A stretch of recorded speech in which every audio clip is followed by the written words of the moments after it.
More about this latest violence. I'm joined in the studio by Ofer Bronchtein. He's the president of the International Centre for Peace in the Middle East. Thank you for being with us on France 24 tonight. Now, Hamas is selling this latest short bout of violence as a victory. They're saying that they managed to inflict major losses on Israel in return for quite limited damage on their side. Would you agree with that characterization? You know, in this kind of situation, everybody is screaming and crying for victory. Nobody, in this kind of situation, everybody is losing. Nobody is winning anything.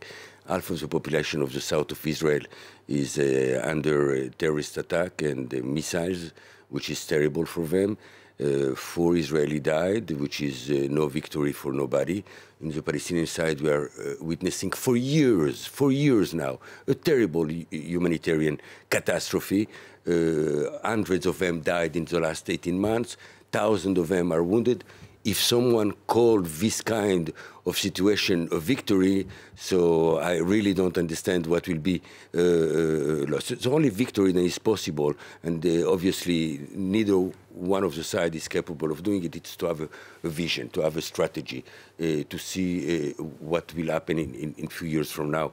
And nobody is doing it. That the only victory, it's a peace between Israeli and Palestinians. The only victory is to resolve the humanitarian crisis in Gaza. The only victory is to bring quietness and peace to the south of Israel. But when you say that, that implies that Israel is doing something wrong, that it's Israel's fault that Hamas is firing rockets. No, both of them are doing something wrong. Both of them, listen, the best ally of this Israeli government is the Hamas, because both of them are looking for stand still.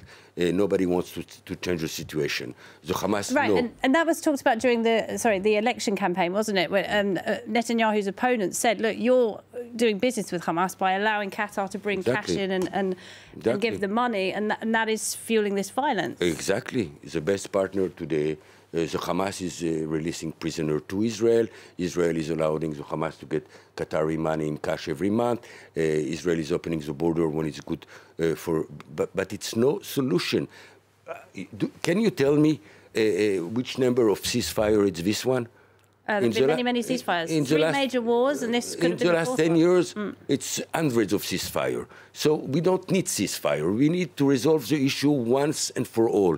And the only way to resolve the issue is to have a strategy, to have a vision. What do we want for the future of the Israeli and of the Palestinian, mainly of the Palestinian in Gaza? And what we want, it's not a truth, it's not a ceasefire, it's a permanent agreement. That can be done only with politicians who are courageous and as a vision. So far, we don't have. But what Israeli politician could sit down and talk to Hamas, an organisation that doesn't even recognise Israel's right to exist? But Israel is talking to the Hamas, and the question is not. Yes, but through the official channels. How can Israel negotiate with such an enemy? I do agree that, in my point of view, the negotiation and the talk should not be with the Hamas. I think that our goal today is to take the Palestinian Authority, to empower the Palestinian Authority with the support and the aid of the international community and the Arab country to bring back the Palestinian Authority to Gaza, to have only one interlocutor. It's not normal. It's in the interest of the Israeli right-wing government today to have Abbas in Ramallah and Haniyeh in Gaza. But this is not a solution. But it was the Palestinians who voted for Hamas. Yeah, but the Hamas took over by violence Gaza, let's not forget, 12 years ago. So now it's after they won the election. Absolutely. So let's have an election in the Palestinian territories again. Whoever will win will rule. But we need only one ruler. In Israel, you have one address. You like it, you don't like it, you have one address. It's the Israeli government. Even in Gaza today, what's happened in the last few days? Then even the Hamas is not the only one who is controlling and ruling in Gaza. The one who incited to the violence in the last 3 days was not the Hamas, was the Islamic Jihad.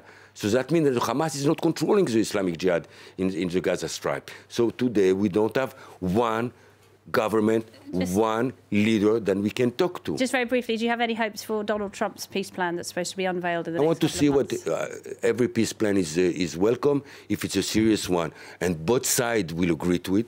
I will absolutely welcome it. But the name of the game is to have Mahmoud Abbas and Mr. Netanyahu sitting around the table with the support of the international community and get to a final agreement between Israelis and Palestinians. We don't want any more ceasefire. We want peace. Okay, Ofer Bronchtein, thank you very much. Thank you.